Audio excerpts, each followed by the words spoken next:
Alright, magandang araw sa inyong lahat. Ako si JDB, ang inyong abang lingkod.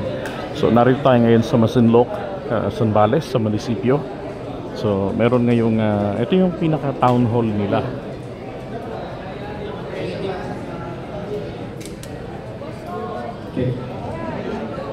Alright, at today magkakaroon ng public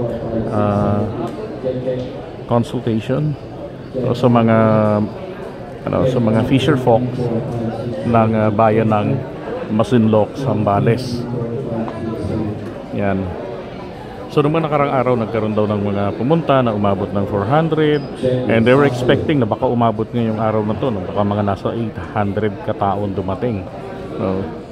Kasi sa ibang mga bayan merong 400 ganun, parang marami yata yung population dito ng mga affected gawa nga ng pangaharas ng Chinese Coast Guard sa mga mangingisda natin. And then kagabi mismo si Nanay Bing, si Congresswoman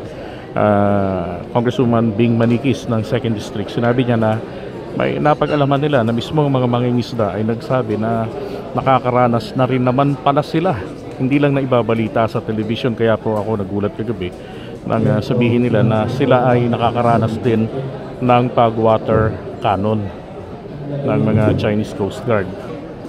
Kaya inulit ko yung tanong na yun to clarify, pero yun na, ganun nga talaga raw, no?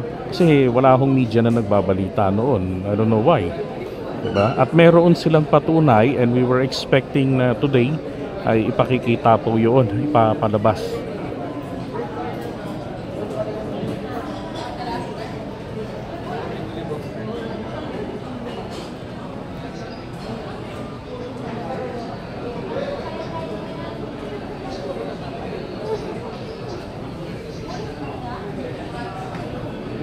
Alright, and then mamaya tingnan natin makapag-interview na tayo ng mga ilang individual sa kanila.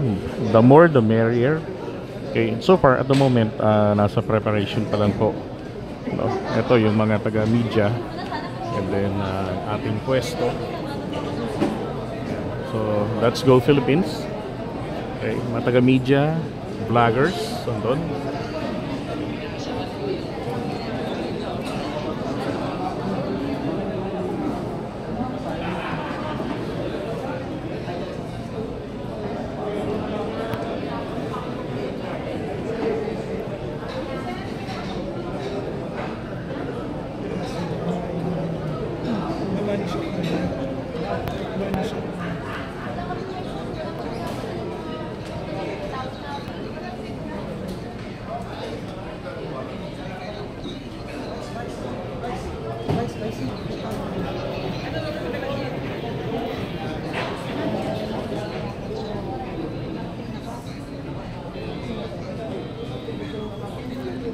Alright, so babalik po tayo. Abangan nyo yung live coverage natin once mag-start ito. Okay, at any moment.